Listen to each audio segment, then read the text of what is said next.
ॐ शुक्लाम्बरधरं विष्णुं शशिवर्णं चतुर्भुजं प्रसन्नवदनं ध्याये सर्वविघ्नोपशान्तये। ॐ श्रीकृष्णपरब्रह्मणे नमः। श्रीमद्भगवद्गीता अध सप्तमोऽध्यायः ज्ञानविज्ञानयोगः। 26వ శ్లోకం।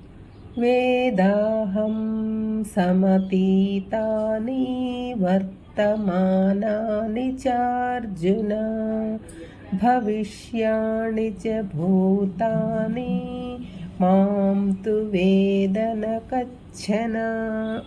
ఓ అర్జున, నేను భూత భవిష్యత్తు వర్తమాన కాలాలలో ఇదివరకు ఉన్నటువంటి, ఇప్పుడు ఉంటున్నటువంటి, రాబోయే కాలంలో ఉండబోయేటటువంటి సకల ప్రాణుల గురించి తెలుసుకోగలను. కానీ నా గురించి ఎవరూ తెలుసుకోలేరు. ఈ శ్లోకంలో ఒక సత్యాన్ని ఆవిష్కరించారు పరమాత్మ. వేదాహం అంటే నాకు అన్నీ తెలుసు. సమతీతాని అంటే ఇప్పటి వరకు ఏమేమి జరిగాయో అన్నీ నాకు తెలుసు. వర్తమానాని అంటే ఇప్పుడు ఏం జరుగుతూ ఉందో అది తెలుసు. భవిష్యాణి అంటే ముందు ముందు ఏం జరగబోతూ ఉందో అది తెలుసు. ఈ యుద్ధం ఎందుకు వచ్చిందో, ఎలా జరుగుతూ ఉందో, ఎలా ముగుస్తుందో అన్నీ నాకు తెలుసు. ఈ జీవకోటి అంతా నాకు తెలుసు. అంటే ఎల్లప్పుడూ నేను ఉన్నాను. నేను లేని కాలం అంటూ లేదు. అందరిలో ఉంటాను, అందరికీ దగ్గరగా ఉంటాను. కానీ ఎవ్వరూ నన్ను తెలుసుకోలేరు.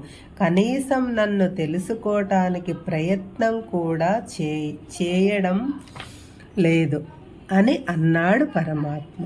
దీనిని ఇంకొంచెం వివరంగా తెలుసుకుందాం. పరమాత్మ ఒక్కడే. ఆయన ఆత్మస్వరూపుడుగా ప్రతి జీవిలో ఉన్నాడు అని చెప్తున్నాము.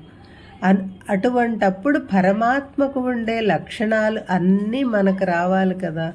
బంగారం యొక్క లక్షణాలు బంగారు ఆభరణాల్లో ఉన్నట్టు మనలో కూడా పరమాత్మ లక్షణాలు ఉండాలి. కానీ ఆ బంగారంలో రాగి కలిపితే దాని లక్షణం మారిపోతుంది. అలాగే ఆత్మ ప్రాపంచిక విషయాలలో చేరి జీవాత్మగా మారిపోతుంది. అనవసరం విషయాలకు ప్రాధాన్యత ఇస్తుంది. తాను ఆత్మస్వరూపుడను అనే విషయం మరచిపోతుంది. జీవితం అంతా ఏదో ఒక సమస్యతో బాధపడుతూ ఉంటుంది. ఇవన్నీ చేరి మానవునికి పూర్వజన్మ స్మృతి లేకుండా చేస్తాయి. కానీ స్వచ్ఛంగా ఉన్న ఆత్మకు పూర్వజన్మ స్మృతి ఉంటుంది. ఆ విషయాన్నే ఈ శ్లోకంలో వివరించారు పరమాత్మ. ఇంకా చెప్పాలంటే జీవుడు కాలానికి కట్టుబడి ఉంటాడు. కాలంతో పాటు మారుతూ ఉంటాడు. పరమాత్మకు మార్పు లేదు. అవ్యయుడు, త్రికాలవేది. మనకు ఈ జన్మలో ఏం జరిగిందో కూడా మనకు సరిగా జ్ఞాపకం ఉండదు. ఇంకా పూర్వజన్మ స్మృతి ఎలా ఉంటుంది? కానీ మనసును నిర్మలంగా ఉంచుకుంటే అది సాధ్యమవుతుంది. అందుకే కృష్ణుడు అంటున్నాడు, నాకు ఇంతకు ముందు ఎన్ని జన్మలలో ఏమేమి చేశానో అన్నీ తెలుసు. రాబోయే జన్మల గురించి కూడా తెలుసు. నా జన్మల గురించి కాదు, అందరి జన్మల గురించి తెలుసు. పరమాత్మ కాలమునకు అతీతమైనవాడు. కంప్యూటర్లో లక్షల కోట్ల మందికి సంబంధించిన సమాచారం నిక్షిప్తమై ఉంటుంది. ఆ కంప్యూటర్ క్రాష్ అయితే ఆ సమాచారం అంతా తుడిచిపెట్టుకొని పోతుంది. మన పరిస్థితి అంతే. మనం ఈ ప్రాపంచిక విషయాలలో పడి అనవసరమైన వాటి గురించి ఆలోచించి అవసరమైనవి గుర్తుపెట్టుకోవటం లేదు. అందుకే మతిమరుపు అనబడే క్రాష్ జరుగుతూ ఉంది. ఆధ్యాత్మికంగా చెప్పుకోవాలంటే మానవుడు పరిమిత జ్ఞానము కలవాడు, పరమాత్మ అపరిమిత జ్ఞానం కలవాడు. సర్వజ్ఞుడు పరమాత్మ కాలస్వరూపుడు. మానవుడు కాలమునకు లోబడి ప్రవర్తించేవాడు. మానవుడు ఈ జన్మలో పరమాత్మ దయ వలన పూర్వజన్మ సంస్కారం వలన లభించిన భోగభాగ్యములను సంపదలను పదవులను చూసి అంతా నా మహిమ అని విర్రవీగుతుంటారు. గర్వంతో మదంతో కళ్ళు మూసుకుపోయి అసలు విషయాలను మరిచిపోతున్నారు. అందుకే మాంతు వేద నా కచ్చన అన్నాడు. అంటే నన్ను ఎవరూ తెలుసుకోలేరు అని అర్థం. అంతా నేనే, అంతా నా వల్లే జరుగుతూ ఉంది అనే గర్వంతో ఉన్నవాడికి ఇవన్నీ ఏం తెలుస్తాయి? ఇవి తెలియాలంటే ఆత్మజ్ఞానము, పరమాత్మ యందు శ్రద్ధ కావాలి. ఇంకా జన్మల సంగతికి వస్తే నేల మీద నడిచేవాడు తన చుట్టుపక్కల తన కన్ను చూడగలిగినంత మేర చూడగలడు. వెనక్కు తిరిగితే గాని వెనక ఏం జరుగుతుందో తెలియదు. అలాగే తన వీపు తను చూసుకోలేడు. కానీ పరమాత్మ 7వ అంతస్తులో ఉన్నాడు. కింద ఉన్నవాడు ఎక్కడి నుంచి బయలుదేరాడో, ఎక్కడకు వెళుతున్నాడో, వాడి ముందు వెనుక ఎవరున్నారో అన్నీ తెలుస్తుంది. కాబట్టి నేల మీద ఉన్నవాడికి తెలియని విషయాలు పైన ఉన్నవాడికి తెలుస్తాయి. అందుకే మనం అన్నీ పైవాడికి తెలుసు అని అంటూ ఉంటాము. కాబట్టి మనందరము కాస్త లోపలికి చూసి మనం ఎవరో తెలుసుకుంటే చాలు, మనకు ఆత్మజ్ఞానం కలుగుతుంది. పరమాత్మ గురించి తెలుసుకోగలము. 27వ శ్లోకం. ఇచ్ఛాద్వేష సముత్తేన ద్వంద్వమోహేన భారత సర్వభూతాని సమ్మోహం సర్గే యాంతి పరం తప. మానవులు పుట్టకతోనే ఇది కావాలి అది వద్దు అనే రాగద్వేషాలతో పుడుతున్నారు. వీటి వ్యామోహములో పడి మానవుడు తన విచక్షణ జ్ఞానము కోల్పోతున్నాడు, అజ్ఞానంలో పడిపోతున్నాడు.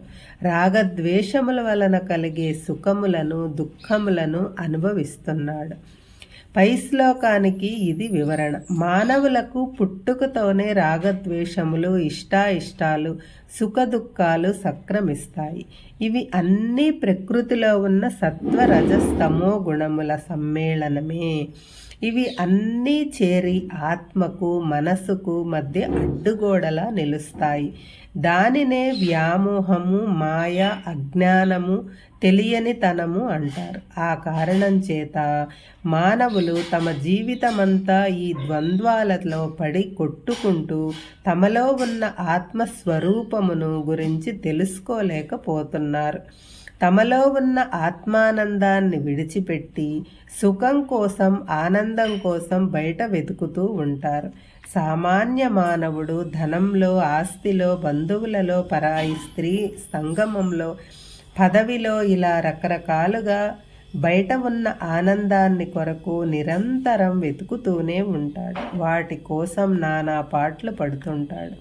సుఖం కోసం పరుగు, దుఃఖాన్నించి తప్పించుకోవటానికి పరుగు, పదవి కోసం పరుగు, నిరంతరం పరుగు పెడుతూనే ఉంటాడు. ఆ పరుగులో పడి పరమాత్మను తెలుసుకోలేకపోతున్నారు. దీనినే ద్వస్య మోహేన అంటే ద్వంద్వాల వల్ల కలిగే మోహం. ఇది సామాన్యమైన మోహం కాదు, దట్టమైన మోహం. ఈ మోహానికి తగ్గట్టు అన్నీ నేనే చేస్తున్నాను అనే అహంకారం ఒకటి. దీనితో పాటు లెక్కలేనన్ని కోరికలు, వాటిని తీర్చుకోవటానికి అడ్డమైన పనులు చేయటం. అవి తీరకపోతే కోపం, ద్వేషం, పగ, మనసు అల్లకల్లోలం కావటం. అటువంటప్పుడు ఏకాగ్రత ఎలా కుదురుతుంది? ఏకాగ్రత లేనిదే ధ్యానం కుదరదు. ధ్యానం చేస్తేనే కానీ ఆత్మస్వరూపం అర్థం కాదు. కాబట్టి చూచిందల్లా నాదవ్వాలి అనే ఇచ్ఛను, కోరికను వదిలిపెట్టాలి. దీని తరువాత వచ్చేది ద్వేషం. తనకు ఇష్టం లేని వస్తువుల మీద, మనుషుల మీద ద్వేషం పెంచుకోవటం. ఆ ద్వేషం కోపంగా మారుతుంది. ఆ కోపంతో కలిగే విష పరిణామాలు మనం చెప్పుకున్నాం. కోపం వలన సమ్మోహనం, దాని వలన స్మృతి విభ్రమము కలుగుతుంది. దాని వలన బుద్ధి నాశనం అవుతుంది. తుదకు జరిగే సర్వనాశనం. అందుకే ఇచ్ఛాద్వేషములు అనే ద్వంద్వములను వదులుకోవాలి అని పరమాత్మ చెప్పాడు. ఇవన్నీ కూడా పుట్టుకతోనే వస్తాయి, మధ్యలో రావు. పూర్వజన్మ సంస్కారం వలన వస్తాయి. వాటిని అధిగమించటానికి ప్రయత్నించాలి, కానీ వాటి వ్యామోహంలో పడిపోకూడదు. వివేకం సంపాదించుకోవాలి. హరే కృష్ణ.